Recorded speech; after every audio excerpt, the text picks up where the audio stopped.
ముందుగా బ్రహ్మర్షి పితామహ పత్రిజీ గారికి, స్వర్ణమాల అమ్మకు, రాఘవరావు సార్కి, రాజ్యలక్ష్మి అమ్మకి పాదాభివందనాలు. ఈ సత్యమేవ జయతే జూమ్ నిర్వహిస్తున్న వారికి, ఇందులో పాల్గొన్న ఆత్మ బంధువులందరికీ ప్రణామాలు. నా పేరు ఉమాదేవి, నేను షాద్ నగర్ నుంచి మాట్లాడుతున్నాను. ఈ రోజు నేను చెప్పబోయే టాపిక్ చిత్తం శాంతిగా ఉండాలి అంటే తటవర్తి రాజ్యలక్ష్మి అమ్మ రాసింది.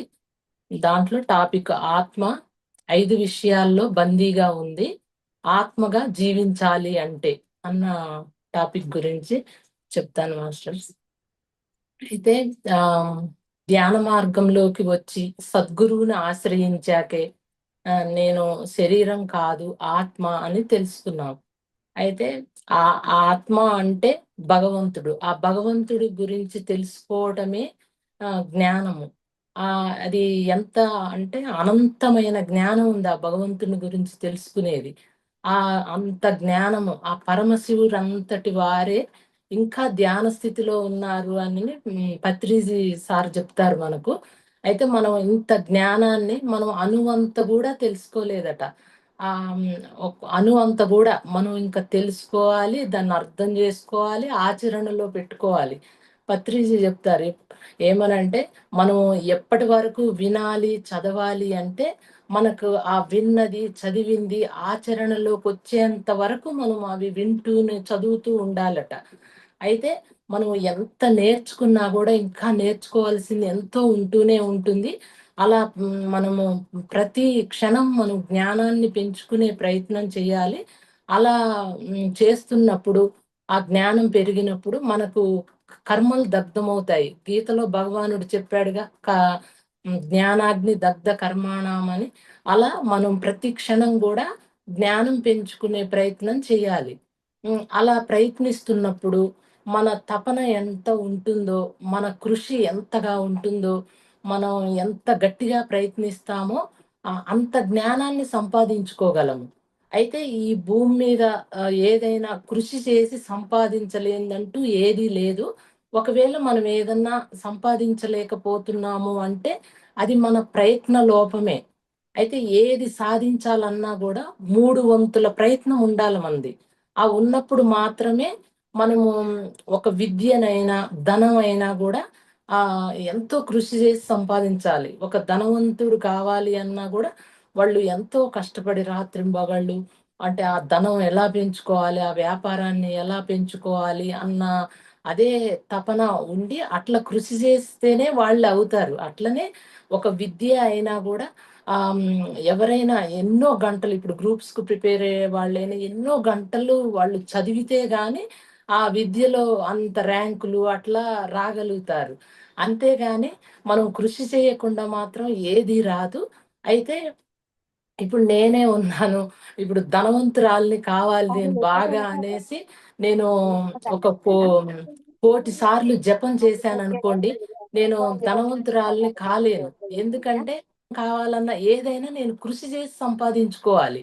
అయితే నాకు జ్ఞానం కావాలి అన్నా గూడా నేను ఒక గాయత్రి జపం జేసి నాకు జ్ఞానం కావాలి అని నేను కోటి సార్లు జేసినంత మాత్రాన నేను జ్ఞానవంతురాలిని కాలేను.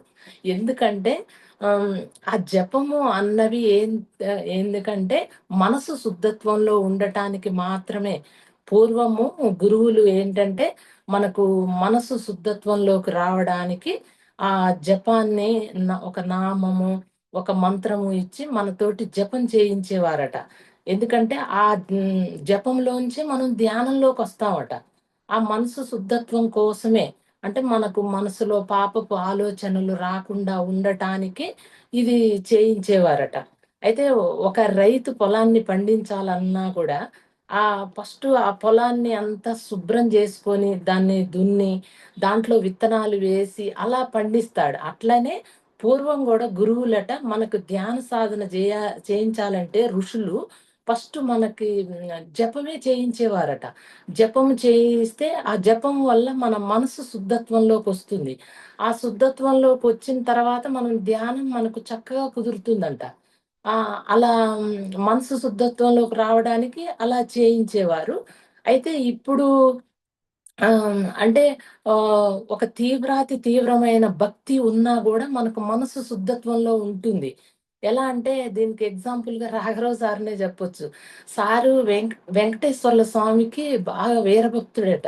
సార్‌కి ఎప్పుడూ అదే ధ్యాస ఉండేదంట. బాలాజీ అనుకుంటా ఆ ధ్యాసే ఉండేదంట. అట్లా మనకు భగవంతుడి పైన ఎప్పుడు అదే ధ్యాస ఉండటం వల్ల గూడా మనకు మనసు శుద్ధత్వంలో ఉంటుందంట. అందుకే సారు పత్రిజీ చెప్పగానే ధ్యాన మార్గంలోకి రాగలిగారు. ఆ సారు మొదట్లో 4 గంటలు సాధన చేసేవారట. అదే గాక సార్‌కి ఆ స్వామి అంటే ఎంత భక్తంటే, ఒక అయ్యగారిని బెట్టుకోవాలన్నా గూడా, ఆ మంత్రాలన్నీ అయ్యగారికొచ్చా లేదా అనని అన్నీ ప్రతి ఒక్కటి చెక్ చేసుకునేవారట. ఇయన్నీ అనడం. అంటే ముందు సార్‌కి రావాలి గదా! ఇవన్నీ. అంటే ఆ తపన, ఆ శ్రద్ధ ఉండబట్టే అవన్నీ అంత శ్రద్ధగా జూసుకొని చేసేవారట. అంటే అట్లా ఉన్నప్పుడు గూడా మనకు మనసు శుద్ధత్వంలో ఉండి, ధ్యానం గూడా చక్కగా కుదురుతుంది. అయితే ఇప్పుడు హ్మ్, ధ్యానం చేయాలి అంటే ఇప్పుడు ఒక నామమో, మంత్రమో, ఉపదేశమో ఇవన్నీ ఇచ్చి కూడా ధ్యానం చేయొచ్చట. కాకపోతే ఇప్పుడున్న ప్రపంచానికి అవన్నీ అవసరం లేదు అని పత్రి సార్ జెప్పారు. అంటే ధ్యానం హ్మ్, చేస్తే అన్నీ వస్తాయి అని చెప్పారు. అంటే మనం ధ్యానం జేస్తున్నా గూడా కొంతమందిరేమంటారంటే, ఎన్ని రోజులైనా మాకు ఏ రిజల్ట్ రాలేదు అన్నది వస్తది. వచ్చినప్పుడు వాళ్ళకొక కలుగుతది. కలిగి ఏంది ఎన్ని రోజులు చేస్తున్నాను, ఎన్ని సంవత్సరాలయింది, ఏం తేడా రాటలేదు అనన్నప్పుడు అప్పుడు ఏమైతదంటే గురువు మాటలు గుర్తుకొస్తాయి. గురువు ఏం జెప్తాడు? శుద్ధత్వం లేనిదే మనకు బుద్ధత్వం రాదట. శుద్ధత్వం అంటే మనసు శుద్ధత్వంలో ఉంటేనే గదా! మన జ్ఞానం వచ్చేది. ఆ మనసు శుద్ధత్వంలోకి రావాలంటే అప్పుడు గురువు ఏం జెప్తాడు? ఇప్పుడు ఈరోజు మనం తెల్లటి వస్త్రాలను వేసుకుంటే అవి సాయంత్రానికి మురికైపోతాయి. అవి మళ్ళీ మనం శుభ్రం చేసుకొని ఇంకొక రోజు వేసుకుంటాము. అలానే మన మనసు కూడా ఈ ప్రపంచం వైపు తిరిగి మురికవుతుంది. మళ్ళీ మనము కళ్ళు మూసుకొని దాన్ని అంతరం వైపు తిరిగి శుద్ధి చేసుకుంటాము. అలా మురికవుతుంది, శుద్ధి చేసుకుంటాం. ఇక ఇదే మురికవ్వటం, శుద్ధి చేసుకోవటం జరుగుతూ ఉంటుంది. అయితే కళ్ళు మూసుకొని శుద్ధత్వంలోకెళ్తాము. కళ్ళు తెరిచిన తర్వాత నేను శరీరం కాదు, నేను ఆత్మను, అందరూ ఆత్మ స్వరూపులే అన్న అని అంటాం గానీ మరి నువ్వు ఆత్మ అయినప్పుడు ఆ ఆత్మ అయినప్పుడు ఈ శరీరంలో నుంచి నువ్వు బయటపడేది ప్రయత్నం అంటే విముక్తి కలిగే ప్రయత్నం చేస్తున్నామా అంటే ఈ శరీరంలో ఉంటే మనకు జన్మలుంటాయి. జన్మలుంటే మోక్షం రాదు. మరి మోక్షం రావాలి అంటే ఈ జన్మలుండకూడదు. ఈ జన్మలు లేకపోతే మనకి ఈ శరీరంలోకి వచ్చే పనే ఉండదు. అయితే మరి ఎందుకు మనకి ఈ శరీరం అన్నది ఇంత భారమైంది అంటే, ఈ శరీరం ఉంటే మనకు రాగద్వేషాలు ఈ ప్రాణానికేమో ఆకలి దప్పులు, శరీరానికి జనన మరణాలు, మనస్సుకు శోకమోహాలు వీటిని షడూర్మి ధర్మం అంటారు. ఇది ఆత్మకేమీ వర్తించవట. ఇవి గాక ఇంకెన్నో వర్గాలు ఈ శరీరంలో ఉన్నంత వరకు ఇవన్నీ మనకు బాధిస్తూనే ఉంటాయి. అందుకే ఈ శరీరంలో నుంచి మనం బయటపడాలి. బయటపడాలి అంటే మనకు ధ్యాన సాధనే. కొంతమంది ఏమనుకుంటారంటే ధ్యానంలోకి రాగానే ఏదో కోట్లొచ్చి పడిపోతాయి అనుకుంటారు. అలా ఏవి రావు. ధ్యాన సాధన అన్నది జన్మలు తగ్గించుకోవడానికి మాత్రమే. అయితే హ్మ్. మరి జన్మ ఎందుకు వద్దు అనుకుంటున్నామంటే, జన్మ ఉంటే సుఖదుఖాలు ఉంటాయి. ఆ సుఖదుఖాలు ఆహ్, ఉంటే ఇంగా ఏంటంటే కొంతమంది అంటారిట్లా, ధ్యాన మార్గంలోకి రాగానే మాకెన్నో కష్టాలొచ్చాయి అంటారు. కష్టాలన్నవి ధ్యాన మార్గంలోకొస్తే కాదు, పైన మనం నిర్ణయించుకున్న కర్మలను బట్టి మనకు వస్తాయవి. అయితే రాజ్యలక్ష్మి అమ్మ గూడా ఈ ధ్యాన మార్గంలోకొచ్చాకనే అమ్మ 80% ఫైర్ యాక్సిడెంట్‌లో కాలిపోయింది. కానీ వాళ్ళేమి ఆ ధ్యానాన్ని వదిలిపెట్టడం అట్లేం చేయలేదు గదా! అంటే ఒక జ్ఞాని అయిన వాళ్ళ దృష్టి ఎలా ఉంటుంది అంటే ఏదన్నా కష్టం వచ్చినప్పుడు నా కర్మ తీరిపోతుంది అనని వాళ్ళు అనుకుంటారు. అదే జ్ఞానం లేకపోతే ఏదన్నా కష్టం వచ్చితే నాకు కష్టం వచ్చింది అనని బాధపడతారు. అంటే ఇది మనకు జ్ఞానం పెరిగిందా లేదా అన్నది మనం మాట్లాడే మాటల్ని బట్టే అర్థమవుతుందంట. అంటే నీ వాస్తవానికి నువ్వే సృష్టికర్తవు అనని పత్రిసార్ చెప్పారు.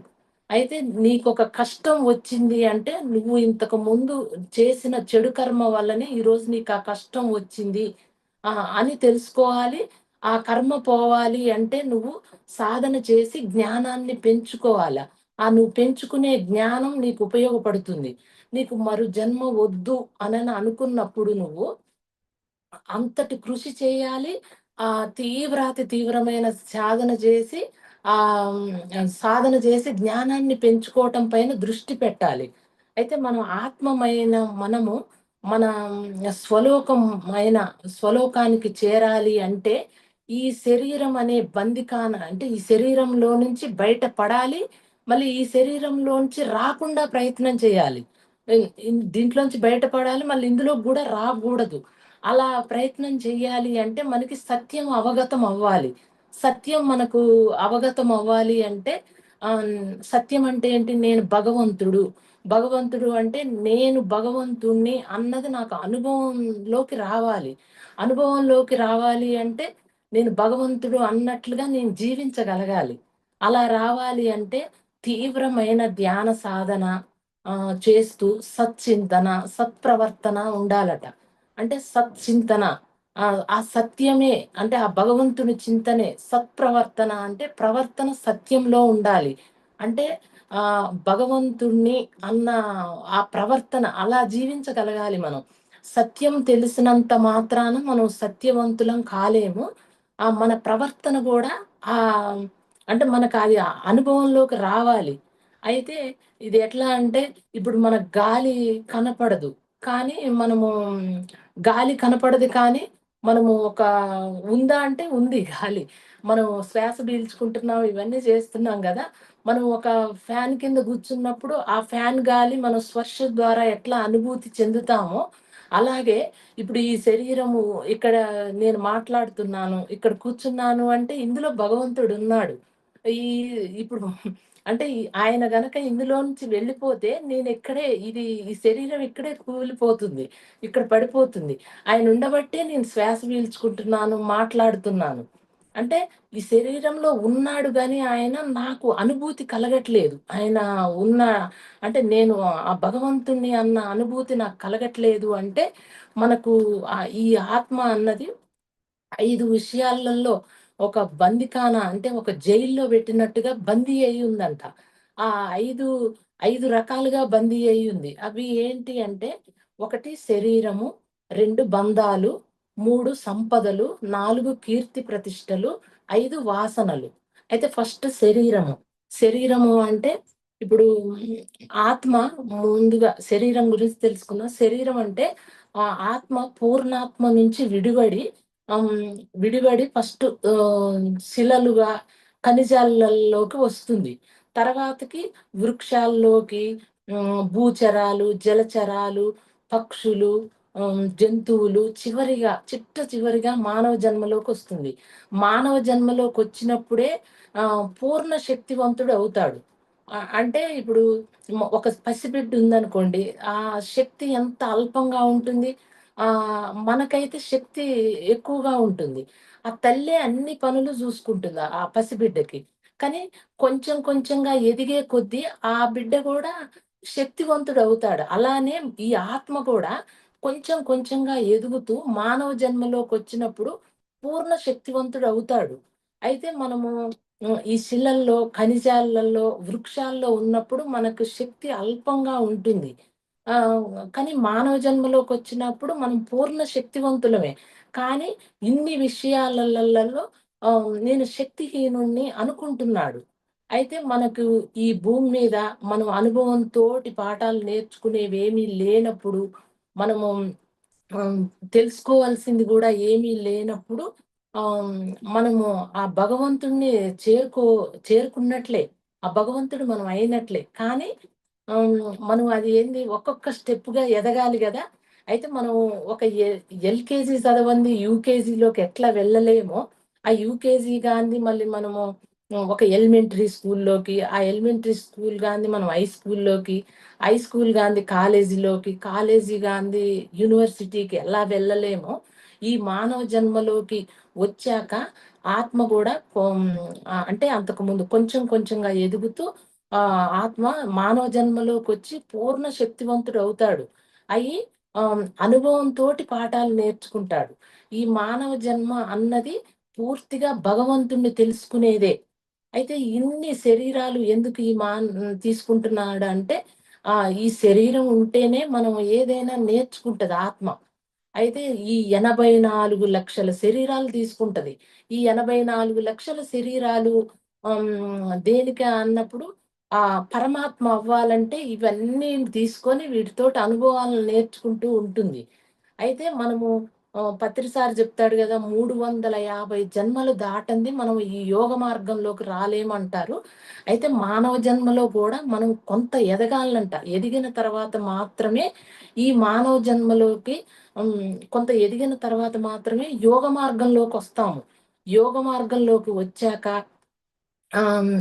వచ్చాక బాగా అతి తీవ్రంగా ప్రయత్నిస్తుందంట. ఎందుకంటే ఈ శరీరం ఒక బందిఖాన, ఈ శరీరం అనే పంజరంలోంచి ఎలా విడుదల కావాలి, నా స్వలోకమైన ఆ సత్యలోకం చేరాలి అని బాగా కృషి చేస్తుంది.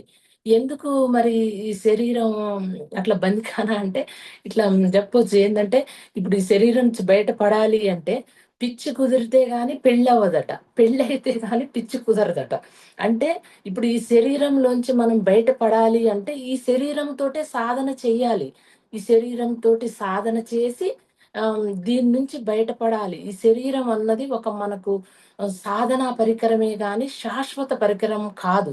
అయితే దీని నుంచి మనం బయటపడాలి అంటే మనం ఏం చేయాలంటే, ఈ ఆత్మకి ఈ మానవ శరీరం అన్నది ఒక ఏంటంటే వాహనమట. తన గమ్యమైన సత్యలోకం చేరడానికి ఇది ఒక వాహనం. దీన్ని ఉపయోగించుకొని తన గమ్యస్థానానికి చేరటానికి. అయితే అక్కడికి వెళ్ళే వరకు ఈ శరీరం బందిఖాన అంటున్నావు గానీ, ఈ శరీరంతోటే సాధన చేయించి, మేధస్సుతోటి పూర్ణ జ్ఞానం పొంది అక్కడ సత్యలోకం చేరే వరకు ఈ శరీరాన్ని జాగ్రత్తగా చూసుకోవాలి. అయితే అయితే మనం ఏం జేస్తాము, మనస్సుని ప్రపంచం వైపు తిప్పి మురికి చేసుకుంటాము. మళ్ళీ అంతరం వైపు తిప్పి శుద్ధత్వంలోకి పోతాము. అట్లా చేసుకుంటాం గానీ, ఆహ్, శరీరం శరీరాన్ని ఎట్లా ఉపయోగించుకుంటామంటే, ఒక శరీరాన్ని ఆహ్, తోటి పాపాలు చేయొచ్చు, పుణ్యాలు చేయొచ్చు. ఒక యోగి అయితే ఒక తోటి ఒక భగవద్గీత చదువుకుంటాడు. అదే ఒక దొంగ అనుకోండి అదేం జేస్తాడంటే అక్కడ చీకట్లో ఆ వస్తువులు కనపడటానికి ఆ లైట్‌ని ఉపయోగిస్తాడు. అలానే ఈ శరీరాన్ని గూడా ఆహ్, మనం ఎట్లా ఉపయోగించుకుంటే అట్లా ఉపయోగపడుతుందంట మనకు. నువ్వెలా ఉపయోగించుకుంటే అలా ఉపయోగపడుతుంది. ఒక యోగి ఏం జేస్తాడంటే దీనితోటి సాధన చేయించి, జ్ఞానాన్ని పెంచుకొని తన కర్మలను దగ్ధం చేసుకుంటాడు యోగి. కానీ ఒక భోగి ఏమో దీనితోటి అన్నీ ఈ శరీరమే నేననుకోని వీటిని భోగాలలో ముంచేసి అన్ని తప్పులు, పాపాలు చేసి కర్మల్ని కొండల్లా పెంచుకుంటాడు. అలా ఓ కొర కొండల్లా పెంచుకుంటాడు. పెంచుకొని తర్వాత ఈ యోగి మాత్రము ఈ శరీరం అన్నది ఒక సాధనగా ఉపయోగించుకుంటాడు కానీ, భోగి మాత్రం దీన్ని ఆ ప్రాపంచిక సుఖాలలో ముంచుకుంటూ, ఆ భోగాలలో ఉండి, చివరకు ఏం జేస్తాడు, ఆయన బుద్ధ భగవానుడు జెప్తాడు గదా! చేసేటప్పుడేమో సుఖభ్రాంతి ఉంటుంది. ఆ పాపం పండి మన ప మే దగ్గరకు వచ్చినప్పుడు, అది మొయ్యలేని భారం అవుతుంది అని, ఆ కష్టాలు మళ్ళీ అవన్నీ వచ్చినప్పుడు, ఆ శరీరంలోంచి బయటపడే మార్గం దెలియక, ఆ శరీరమే ఒక బందిఖానాలా జీవిస్తాడట. ఇట్లా ఆత్మ ఈ శరీరంలో ఇలా బందీ అయ్యింది. తర్వాత బంధాలు సెకండ్ పాయింట్. బంధాలు అంటే ఎవ్వరికైనా సరే బంధాలు అన్నవి సంసారం నుంచే ఏర్పడతాయి. అయితే మనం ఏది చేయాలన్నా గూడా ఈ సంసారాన్ని అంటే ఈ బంధాలను దాటుకొని వెళ్ళాలంటే చాలా కష్టంగా ఉంటుంది. అయితే మనం అన్నీ వదులుకున్నా గూడా ఈ సంసారాన్ని వదలలేము. అయితే ఇగ మనకైతే అట్లాగానే సామాన్యులకైతే వాళ్ళకి ఎన్నో ఇబ్బందులు, ఎన్నో ఆటంకాలు, ఎన్నో బాధ్యతలు, ఎన్నో బంధాలు ఉంటాయి.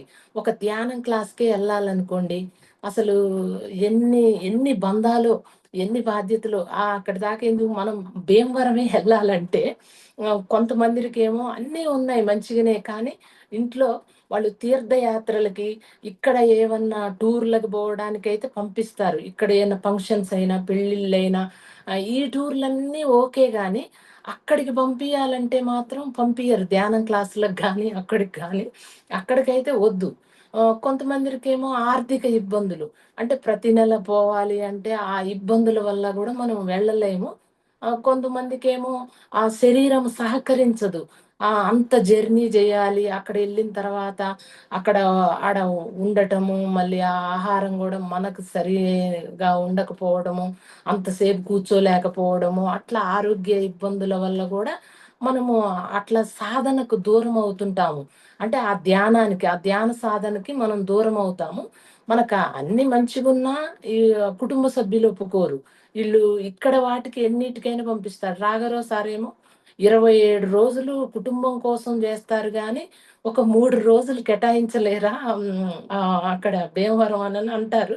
ఈ కుటుంబ సభ్యులు బయట వాటికైతే అన్నిటికి పంపిస్తారు గానీ, ఇప్పుడు ధ్యానం క్లాసే ఉందనుకోండి, వేరే ఫంక్షన్‌లు వాటికైతే ఎళ్తారు గానీ, ఇక్కడ రామాలయం అంటే రాముడిది కళ్యాణం అయితే ఎంతమందిరొస్తారో.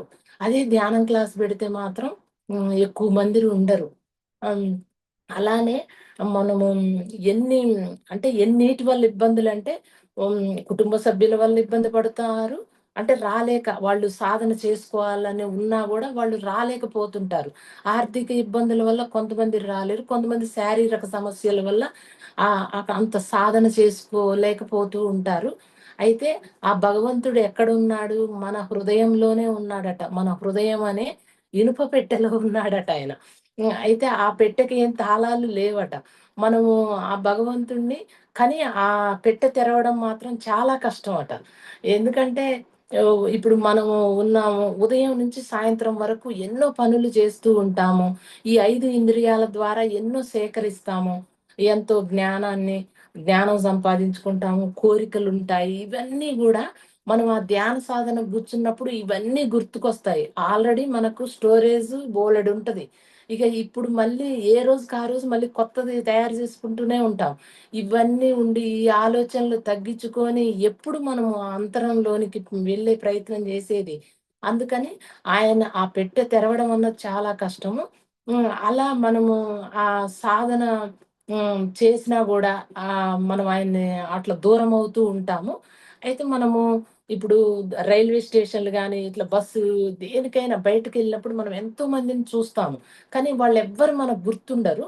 కానీ మన పిల్లలెవరన్నా ఫారిన్‌లో ఉండి చదువుకుంటున్నా, మనకు ధ్యానంలో కూర్చున్నా గూడా వాళ్ళు గుర్తుకొస్తారు. ఎందుకంటే వాళ్ళెలా ఉన్నారో, వాళ్ళు భోజనం చేశారా, వాళ్ళెలా ఉన్నారో అన్నది గుర్తు. ఎందుకంటే వాళ్ళతో మనకు బంధం ఉంది.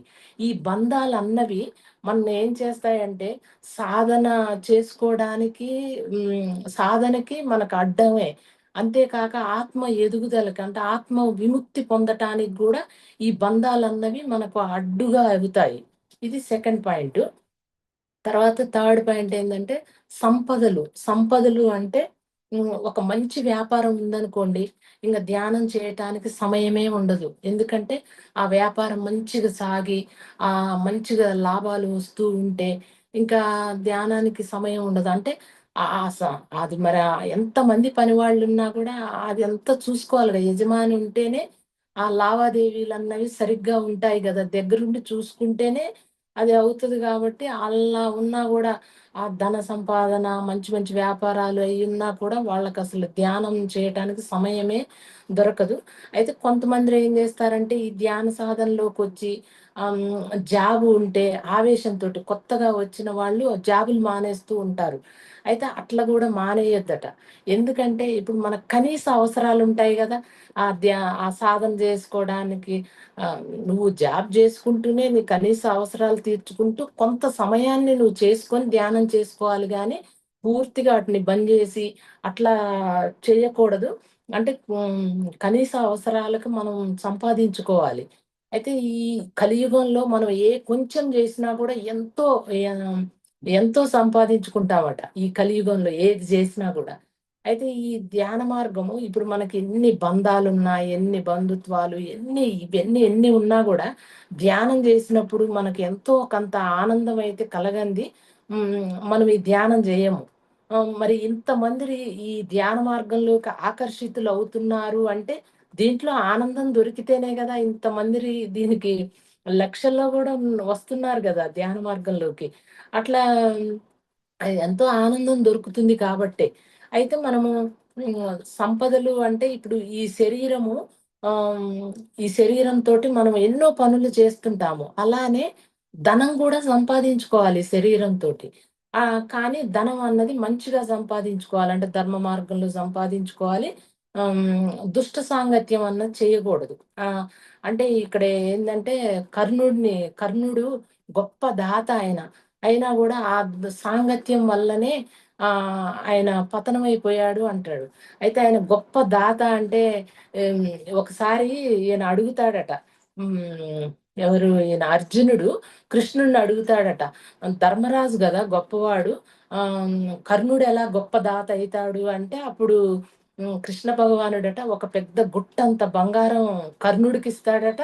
ఒక అంత బంగారాన్ని మళ్ళీ ఈయనకి ధర్మరాజుకిస్తాడట.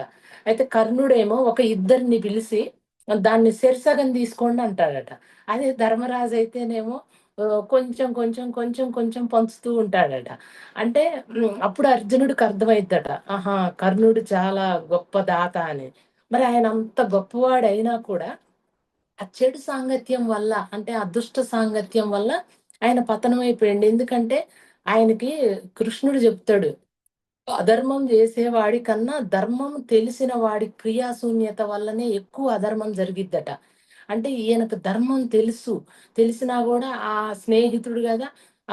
ఆయన అధర్మం జేస్తున్నా గూడా ఈయన ఏమి అనకుండా ఉంటాడు. మళ్ళీ వాళ్ళకి సపోర్ట్‌గా ఉంటాడు. అందువల్ల ఎక్కువ అధర్మం జరిగిద్దట. అందుకనని అట్లా దుష్ట సాంగత్యం గూడా చేసుకోకూడదు. అంటే మనం ధర్మంగా సంపాదించుకోవాలి. సాంగత్యం జేసుకోవద్దు. అంటే ఇట్లా ఏది తప్పు ఉన్నా గూడా మనకు శిక్ష అయితే తప్పదు. ఇగ ఈ ధ్యాన మార్గంలోనైతే ఇగ శిక్ష ఇంకా కఠినంగా ఉంటుంది. అందుకే మనం సంపాదించుకున్న దాంట్లో ఒక దశమ భాగము ఆ భగవంతునికివ్వాలి అని అంటారు. అట్లానే మనము హ్మ్, సంపాదించుకున్న దాంట్లో ఒక 10% అన్నా ఆ భగవంతుడికివ్వాలి. మనము తిన్నదంతా మట్టి పాలవుతుందంట. ఆ భగవంతుడికిచ్చింది మన పాలవుతుంది. అలా ఈ సంపదల గురించి. తర్వాత కీర్తి ప్రతిష్టలు.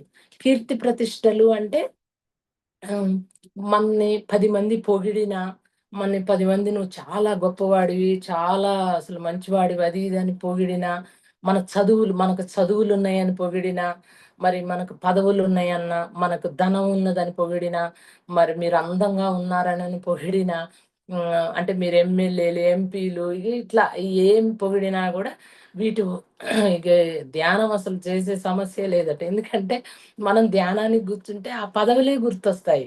ఆ పదవులే గుర్తొస్తాయి. మనకు ఈ సంపదలు, ఈ కీర్తి ప్రతిష్టలన్నయి మనల్ని పతనమైపోయేటట్టు జేస్తాయట.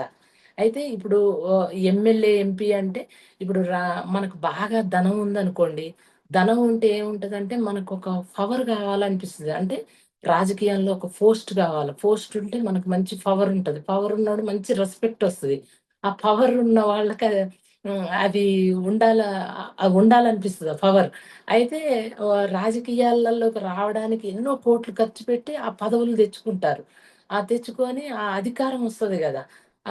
అలా తెచ్చుకుంటారు. మళ్ళీ తెచ్చుకున్న తర్వాత ఆ పదవి పోతదేమోనని దాన్ని కాపాడుకోవడానికి ఎంతో ప్రయత్నిస్తూ ఉంటారు. అలా ఈ పదవుల కోసం ఇలా అయితే ఇక్కడ శంకరాచార్యులు వారు చెప్పారు గదా! ఒక శ్లోకము.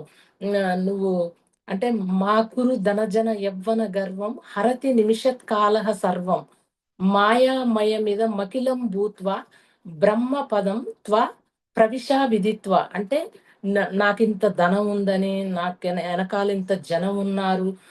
నేను యవ్వనంగా ఉన్నాననని అనుకోకు. అది నిమిష కాలంలో అది మొత్తం హరించుకుపోతుంది. ఆహ్, అని ఇదంతా మాయామయమే అనని శంకర భగవత్పాదులు జెప్తాడు. అట్లా ఇవన్నీ ఉండటం వల్ల గూడా అంటే ధ్యానం చెయ్యరట. ఎందుకంటే ఆ ధ్యానంలో గూర్చున్నా ఆ పదవులే గుర్తొచ్చి, అవే ఆ పేరు ప్రతిష్టలు అవి ఇగ ఎలా గూర్చుంటారు? అన్నీ ఉన్నప్పుడు వాళ్ళు కూర్చొని చేయలేరట. ఆటి వల్ల గూడా మనం పతనమైపోతూ ఉంటాము. అంతే గాకుండా ఇప్పుడు మనకు ఏందంటే ఇప్పుడున్న ప్రపంచం అంతా ధనం చుట్టే తిరుగుతుంది. అంటే ధనము ఆ! యోగ మార్గంలోకి అంటే ధనం పైన ఉన్నవాడు మాత్రం యోగ మార్గంలోకైతే రాలేడట. ధనం పైన బాగా దృష్టి ఉంటే వాళ్ళు మాత్రం యోగ మార్గంలోకి రాలేరు. అయితే ఆహ్, శం ఈయన ఏం చెప్తారంటే శంకరాచార్యులు వారు ఏమంటారంటే, "ఒక మట్టి పెళ్ళనును, బంగారంని నువ్వు 2 సమానంగా చూడగలిగే స్థితి వచ్చిందంటే మోక్షం వచ్చినట్టేనంట మనకు." అయితే ఆ బంగారాన్ని, మట్టి ముద్దని ఒకే రకంగా ఎవరు చూస్తారు అంటే, ఒక యోగి చూడగలడట అలా. ఒక యోగి అంటే ఈ మట్టి పెళ్ళని సృష్టించింది ఆ భగవంతుడే. ఈ బంగారాన్ని సృష్టించింది ఆ భగవంతుడే అన్న అంత సమస్థితిలో చూడగలడట. అలా చూడగలిగే స్థితి రావాలి మనకు కూడా. వస్తే మనకు మోక్షం వచ్చినట్టేనంట. హ్మ్. అయితే ఒక ఒక బంగారపు కుండలో నీళ్లు తెచ్చుకుంటాము. ఒక హ్మ్. మట్టి కుండలో నీళ్లు తెచ్చుకుంటే మనము ఆహ్, దాహం తీర్చుకునేది ఆ నీళ్ళతోనే గాని అన్న అవగాహన రావాలి మనకు. అట్లా ఆ అవగాహన మనకు కలిగినప్పుడు, ఆ స్థితి గనక మనకు వస్తే, అప్పుడు నేను నేను ఆత్మని, ఈ శరీరం ఈ శరీరం నుంచి నేను బయటపడాలి అంటే దేని మీద గూడా నేను వ్యామోహం అన్నది పెంచుకోకూడదు.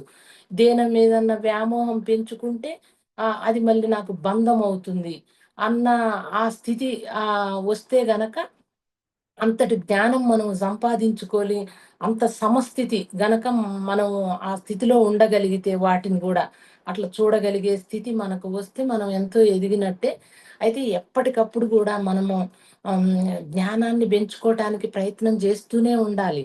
అట్లా ఇప్పుడు భీమవరం వెళ్లి 30 గంటలు సాధన జేసొచ్చాము అనని అంటారు గానీ, చేసొచ్చినా గూడా ఇంట్లో గూడా అంత సాధన జేసుకోవాలి. ఎప్పటికప్పుడు గూడా మనం జ్ఞానాన్ని పెంచుకోవటం పైనే దృష్టి పెట్టి, అంటే మనం ఎంతవరకు ఉంటామో తెలియదు.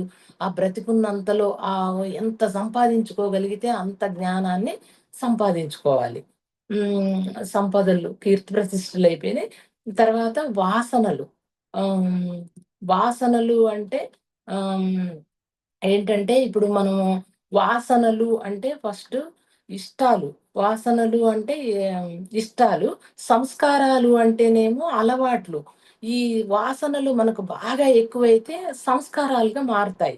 అయితే వాసనలు అంటే ఏంటంటే, ఇప్పుడు అంటే నేను సత్యం అయినా గూడా సత్యంలో జీవించలేకపోవడానికి కారణము అంటే సత్యం అంటే నేను భగవంతుడిని అయి ఉన్నా గూడా నేను జీవించలేకపోవడానికి కారణం ఏంటి అంటే, ఈ వాసనలే. ఎందుకంటే ఇంతకు ముందు మనం ఎత్తిన జన్మలట. ఒక అబద్ధపు జీవితము, ఒక మోసపూరితమైన జీవితం జీవించినప్పుడంట, ఈ జన్మలోనంట ఇన్ని సంవత్సరాలు గడిచినా గూడా ఆ వాసనలు మనని వదలవట. అవి ఉండి ఆ వాసనల ప్రభావమే వాటి వల్ల మనం ఇంకా పొరపాట్లు చేస్తూ ఉంటామట. అయితే ఈ వాసనలు ఉన్న మనసులో వాసుదేవుడు ఉండడు. ఎందుకంటే ఆ గత జన్మ సంస్కారాలు వదలలేదు గాబట్టి, ఆ వాసనలు పోవట. అంటే ఆ గత జన్మ వాసనలు మనల్ని ఇంకా తప్పులు, పాపాలు చేయిస్తూ ఉంటాయి. ఒక జ్ఞాని అయిన ఆయన బుద్ధి వక్ర దృష్టికి వెళుతుంది అంటే ఆయనకింకా సంస్కారాలయి వదల్లేదు. ఎందుకు వదలవు అంటే ఆ వాసనలు. అంటే అంత స్థాయికి పోయినా గూడా ఇంకా ఆ తప్పుడు ఆలోచనలు, ఆ తప్పుడు భావనలు పోలేదు అంటే, ఆ వాసనలు వదల్లేదు. శంకరాచార్యులు వారేమంటారంటే ఆహ్, ఏమంటారంటే, కోరికలనైనా మార్చుకోవచ్చు గానీ, ఈ వాసనలను మాత్రం వదులుకోవటం చాలా కష్టమట. అయితే ఈ వాసనలను మనం పోగొట్టుకోవటం చాలా కష్టం. అంటే వాటిని వదిలించుకోవాలి అంటే, మనం చాలా తీవ్ర సాధన జేయాలి. ఆ సాధన జ్ఞానం వల్ల అవి పత్రిసారి చెప్తాడు గదా! ఈ వాసనలు శుభవాసనలుగా మార్చుకోవాలట. ఈ శుభవాసనలుగా మార్చుకున్నప్పుడు ఈ వాసనలు మళ్ళొస్తే నెక్స్ట్‌కి మనం ఆ పనులే చేస్తే అలా మనం బయటపడగలుగుతాం. ఇలా ఆత్మ 5 విషయాల్లో బందీగా ఉంది.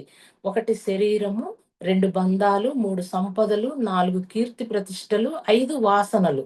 ఈ విధంగా 5 రకాలుగా ఆత్మ ఈ శరీరంలో ఒక బందీఖానాలో బందీ అయినట్టు బందీగా ఉంది. అయితే మనము ఆత్మగా జీవించాలి అంటే, అంటే ఆత్మగా మనం జీవించాలి అంటే ఎప్పుడూ నవ్వుతూ, హాయిగా, సంతోషంగా జీవితం గడపటానికి ప్రయత్నించాలంట. అంటే మనము అంటే ఇప్పుడు నవ్వుతూ ఉండాలంటే మనకేదైనా కష్టం వచ్చిందనుకోండి, మనం ఎలా నవ్వుతాం? అదే మనకు బాధ గలిగినప్పుడు హాయిగా ఎలా ఉండగలం అనుకుంటాం. కానీ కష్టం వచ్చినా గూడా, బాధ కలిగినా గూడా, అవి నేను చేసుకున్న కర్మలే. ఆ కర్మ వచ్చింది అంటే నాకు ఆ కర్మ రద్దయిపోతుంది అని అనుకోవాలి. అప్పుడే నువ్వు సంతోషంగా జీవించగలవు. ఒక శత్రువు గూడా నీకు ఎదురైనప్పుడట నువ్వు హాయిగా ఉండగలగాలట. అంటే నేను, నేను ఆత్మని, ఆడు కూడా ఆత్మే, ఆత్మ స్వరూపుడే అన్న భావనతోటి ఆ శత్రువుని గూడా నువ్వెప్పుడైతే చూడగలుగుతావో, ఆ స్థితిలో ఉన్నప్పుడు గూడా నువ్వు ఆనందంగా జీవించగలుగుతావట. అయితే శత్రువు ఎందుకవుతాడు? మనల్ని తిట్టటమో, మోసం జేయటమో, మనని అవమానిస్తే వాడిని మనం శత్రువుగా భావిస్తాం. అయితే బుద్ధ భగవానుడు దాన్ని దేవదత్తుడు అనేటాయన ఎన్నో ఇబ్బందులు పెట్టేవాడట. ఆయన ఆయన గూడా గొప్ప యోధుడేనంట గాని ఆయన ఎన్నో పరిచయాలుంటాయట. అయితే ఇక్కడికొస్తాడట. ఈ బుద్ధ సంఘంలో చేరతాననొస్తే బుద్ధ భగవానుడు చేర్చుకుంటాడట ఆయన్ని. చేర్చుకున్నప్పుడు ఆయనేం జేస్తాడు, ఆ బుద్ధ సంఘంలో అన్ని ఒక్కొక్కళ్ళకి ఒక్కొక్క పోస్టులుంటాయట. అయితే ఈయనకి ఏ పోస్ట్ లేదనని ఆ అధికారం కావాలి అని ఆ అధికార వ్యామోహంతోటి ఈ బుద్ధుడినే చంపేస్తే నాకు ఈ పోస్టే వస్తది కదా! అననేసి ఆయన్ని ఎన్నో రకాల ఇబ్బందులు పెడతాడట. పెట్టినప్పుడు ఆయ ఆయన ఒకసారి అలా వెళ్తుంటే గుట్టపై నుంచి పెద్ద బండరాయి ఏసి ఆయన్ని చంపాలనని అలా ప్రయత్నిస్తాడట. ఏనుగుని గూడా ఆయన ఆశ్రమంలోనికి పంపించి అవన్నీ చెల్లాచెదరు చేసి ఆయన వద్దకొచ్చిన తర్వాత అది ఆగిపోతదట. అలా ఎన్నో రకాలుగా ఈ దేవదత్తుడు బుద్ధ భగవానుడిని ఇబ్బంది పెట్టినా గూడా ఆయన మాత్రం క్షమించి హాయిగా ఉండేవాడట. అంటే ఆహ్, మనం గూడా మనకెన్ని అపకారాలు జేసినా ఆహ్, ఎ ఏం చేసినా గూడా మనం వాళ్ళ పట్ల ఎలా ఉండాలి అంటే క్షమించి వదిలేయాలంట వాళ్ళని. అప్పుడే మనం హాయిగా ఉండగలుగుతాం. మనము ఎప్పుడైనా మహాత్ములు అంటే గొప్పవాళ్ళు ఎలా జీవించారో, వాళ్ళ జీవితం ఎలా ఉందో తెలుసుకొని అలా జీవించటానికి మనం ప్రయత్నించాలి. అయితే పత్రిసారి జెప్తాడు. ఆధ్యాత్మిక పట్ల మనం ఉపేక్ష వహించాలి అట. ఎందుకు అంటే వాడికి ఆధ్యాత్మికత అన్నది తెలియదు. అంటే ఆధ్యాత్మికత అంటే నేను ఆత్మని అన్న విషయం తెలియదు. కాబట్టి మనోస్థితిలోనే ఉన్నాడు. రాగద్వేషాలని వ్యక్తం చేస్తున్నాడు కాబట్టి నువ్వు ఆత్మవి అని తెలుసు కదా! కాబట్టి నువ్వు వాళ్ళు అన్నదానికి ప్రతిస్పందించకూడదు. అంటే నువ్వేమి అనొద్దు. ఏ భావము వ్యక్తం చేయకుండా ఉండాలి. అలా ఉన్నప్పుడు మాత్రమే మనము హాయిగా జీవించగలము. అంటే ఇప్పుడు ఒక మనం ఎప్పుడు హాయిగా జీవించగలమంటే కష్టం వచ్చింది అంటే నా కర్మ పోతుంది అనుకున్నప్పుడు, శత్రువులు ఎదురైనప్పుడు, మనం ద్వేషించే వాళ్ళు ఎదురైనప్పుడు క్షమించి వదిలేసినప్పుడు మనము అట్లా హాయిగా జీవించగలము. ఆహ్, మనం వాళ్ళని క్షమించాలి. ఎందుకు క్షమించాలి అంటే వాడు ఆధ్యాత్మిక మూర్ఖుడు కాబట్టి, వాడు మనోస్థితిలోనే ఉండి రాగద్వేషాలు వ్యక్తం చేస్తున్నాడు గాబట్టి, నువ్వు ఆత్మ అన్న ఎరుక నీకు ఉంది కాబట్టి నువ్వు క్షమించాలి అట. అయితే ఇప్పుడు నేను ఆత్మ అన్నది ఈ శరీరానికి శక్తిని ఇస్తుంది. ఈ శరీరానికి, అవయవాలకు, మనస్సుకు, బుద్ధికి వీటన్నిటికి శక్తినిస్తుంది. ఆత్మస్థితిలో ఉన్నప్పుడు సాక్షిగా ఉంటుంది. ఆత్మస్థితిలో ఉన్నప్పుడు. అంటే ఏది అంటించుకోదు ఆత్మగా ఉన్నప్పుడు. అలానే ఒకడెవరైనా మనం తిట్టినప్పుడు వాడు నా శరీరాన్ని తిడుతున్నాడు అనుకోవాలి. ఒకడెవరన్నా పొగిడినా గూడా వాడు నా శరీరాన్ని పొగుడుతున్నాడు అనుకోవాలట. అప్పుడు మనం హాయిగా జీవించగలం. సెకండ్ పాయింటేమో దేని మీద వ్యామోహం పెంచుకోకూడదు. అంటే దేని మీదన్నా నువ్వు వ్యామోహం పెంచుకుంటే బంధంలో పడతావు. బంధంలో పడినావు అంటే నువ్వు ఇంకా మనోస్థితిలో ఉన్నట్టే. అంటే ఈ బంధాలన్నవి మనసు వల్లనే ఏర్పడతాయి. ఈ మనసే అన్ని బంధాలకు కారణం. బంధాల వల్ల మనకు బాధలొస్తాయి. ఆహ్, హ్మ్. బాధలన్నిటికి కారణం ఈ బంధాలే. కాబట్టి మనము దేనికైనా గూడా తటస్థ స్థితిలో ఉండటానికి ప్రయత్నించాలి. అంటే ఈ బంధాలు అన్నవి నాకు ఈ జన్మ వరకే పరిమితము. ఈ వ్యామోహాలన్నవి ఈ జన్మ వరకే పరిమితము అని అనుకోవాలట. అప్పుడు నువ్వు తటస్థ స్థితిలో ఉండగలుగుతావు. అయితే ఇప్పుడు నాకు నా నా పిల్లలంటే ప్రేమ, నాకు వాళ్ళంటే ప్రేమ, వీళ్ళంటే ప్రేమ, నాకిదంటే ఇష్టం, అదంటే ఇష్టం అట్లా అనుకుంటే నీకు మళ్ళీ వ్యామోహాలు, వాటి వల్ల నీకు బంధాలేర్పడతాయి. ఆ బంధాలేర్పడితే నీకు బాధలొస్తాయి. ఆ బంధాలేర్పడి మళ్ళీ బాధలొస్తాయి. బాధలొచ్చినప్పుడు కర్మలు పెరుగుతాయి. కర్మలు పెరిగినప్పుడు జన్మలు పెరుగుతాయి.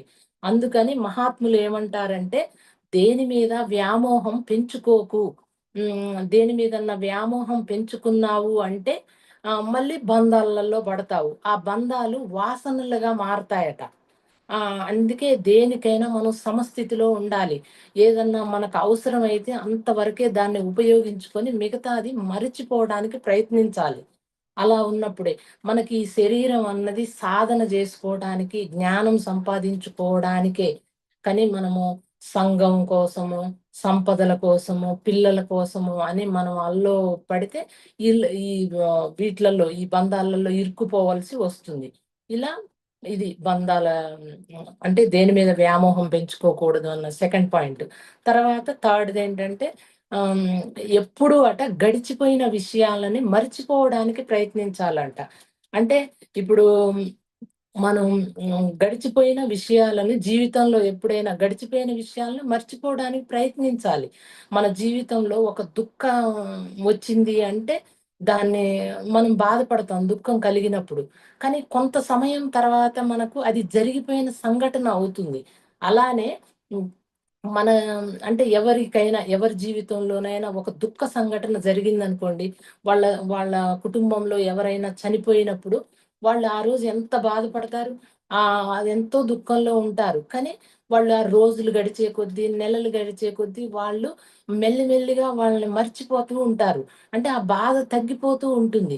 అలానే మనకు మన ఒక సంతోషకరమైన సంఘటన జరిగినా గూడా మనమేంటంటే దాన్ని ఆ సంఘటన జరిగినప్పుడు కూడా మనము ఆ రోజుకి ఎంతో సంతోషపడతాం. సంతోషంగా ఉండి బాగా అనుకుంటాం కానీ, అది గూడా ఆ సంతోషం గూడా మెల్లి మెల్లిగా తగ్గిపోతూనే ఉంటుంది.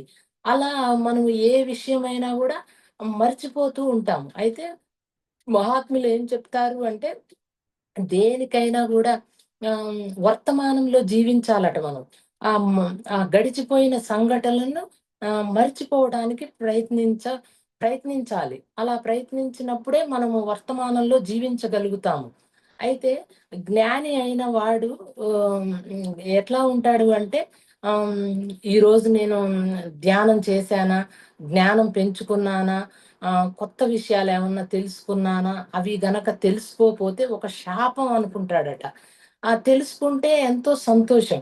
ఎందుకంటే మనకు ఎ ఎప్పుడు ఆ మృత్యువు మనని కబళించి వేస్తుందో తెలియదు. ఏ క్షణమైనా మనము చనిపోవచ్చు. ఇదే చివరి శ్వాస గూడా కావచ్చు కాబట్టి, మనం ప్రతి క్షణము జ్ఞానాన్ని పెంచుకుంటూ ఇంకా ధ్యానం చేస్తూ జ్ఞానాన్ని పెంచుకునే ప్రయత్నమే చెయ్యాలి. అయితే మనం ఈ ఆధ్యాత్మిక మార్గంలోనికి వచ్చాక అంటే ఈ వచ్చాక మాత్రమే మనకేం తెలుస్తుంది అంటే, మనం ఏమి పట్టుకు వెళ్ళగలము అన్న విషయం తెలుస్తుంది.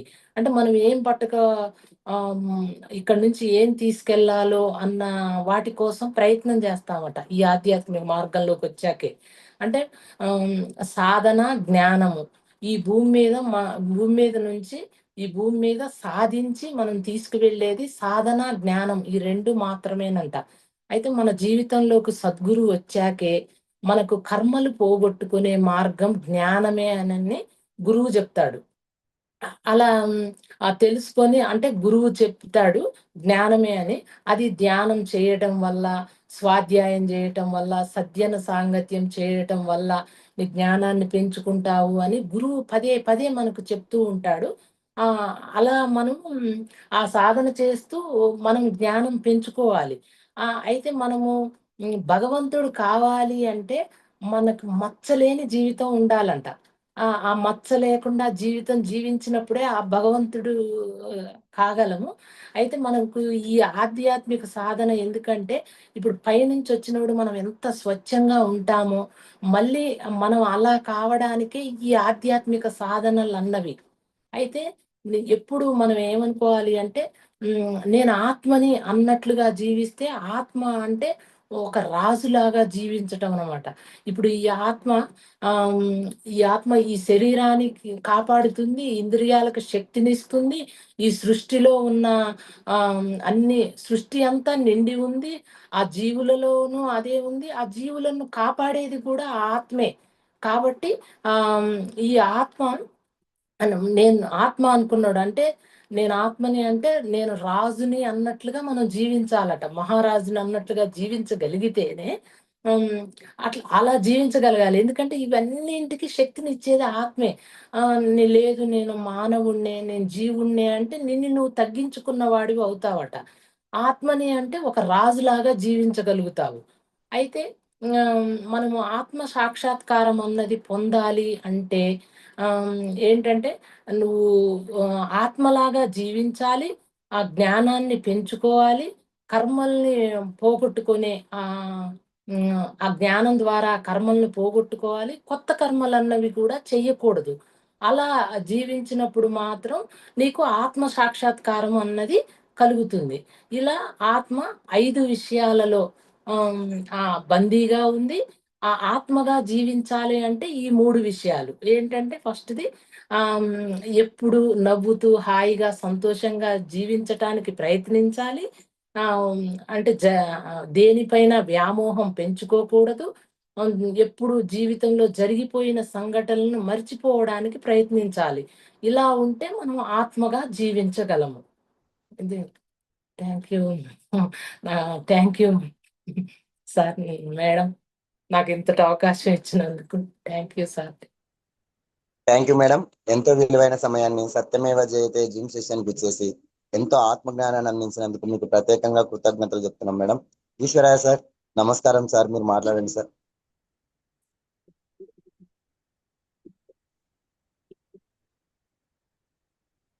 ఉమాదేవి గారికి నమస్కారం. నమస్కారం సార్. స్టార్టింగ్ నుంచి ఎండింగ్ వరకు బాగానే చెప్పారు మేడం. నిజంగా ఆ పూర్ణాత్మ నుంచి మనం విడివడిన అంశాత్మలము. మరి ఎలాగైతే ఒక్కొక్క స్థాయి ఒక్కొక్క మెట్టు ఎక్కేటప్పుడు అంటే ఆ ఖనిజం నుంచి మరి ఇంకా ఒక్కొక్కటి ఖనిజము, ఆ తర్వాత వృక్షము, ఆ తర్వాత జంతువు, ఆ తర్వాత మానవుడిగా జలచరాలు, కీచరాలు అన్ని 84 లక్షల జీవరాశుల నుంచి మనం ఒక్కొక్క దానికి ఎదిగేటప్పుడు మానవుడిగా వచ్చినప్పుడు ఉంటాయి కొన్ని. వాటి నుంచి ఎలా మనం మన వాస్తవాన్ని ఎలా మనం గుర్తెరగాలి, మర్చిపోయిన దాన్ని ఎలా మనం ఈ బంధాల నుంచి బయటపడాలన్న దానికి మీరు చాలా కోణాల నుంచి అంటే ఒక టాపిక్ కాకుండా అన్నింటినీ దాన్ని చెప్పారు. బాగుంది. ఎందుకంటే అన్ని అవసరం. అవన్నీ కూడా మనకు దాని నుంచి బయటపడేయడానికి చాలా చాలా అన్నిటికంటే ముఖ్యంగా మధ్య మార్గం గురించి బాగా చెప్పారు. దీన్ని కూడా ఎక్కువ చేయకూడదు, తక్కువ చేయకూడదు అన్నది. అంటే ధ్యానం అనేది ఇంపార్టెంట్. వీటన్నింటికి మూలము ఆత్మకు మూలము ధ్యానం కనుక అన్నింటిని నడిపించేది ఆత్మనే కనుక ఆ మూల చైతన్యమే కనుక దాన్ని మాత్రం మనం పట్టుకుంటే అన్నింటినీ మనం బయటపడగలుగుతుంది. అయితే మనం శరీరాన్ని ఎప్పుడైతే తీసుకుంటామో అవన్నీ మనకు ఈ శరీరంలో ఒక బందీగా ఉంటాం. ఆ బందీకానం నుంచి బయటపడాలంటే సాధన ఇంపార్టెంట్. గురువులు చెప్పినవి ఏవైతే మనం పాటిస్తుంటామో ముఖ్యంగా పాటించడం అనేది చాలా అంటే అది ఆత్మ అంటే వింటాము, విన్నదాన్ని మళ్ళీ మళ్ళీ నెమరు వేసుకుంటాం. కానీ ఆ స్వయంగా అనుభవంగా అనుభవపూర్వకంగా అంటే సాధనలో మనం ముఖ్యంగా అది అవసరం అనేది చాలా బాగా చెప్పారు మీరు విషయంలో. తప్పకుండా అది మనం పాటించాల్సిందే.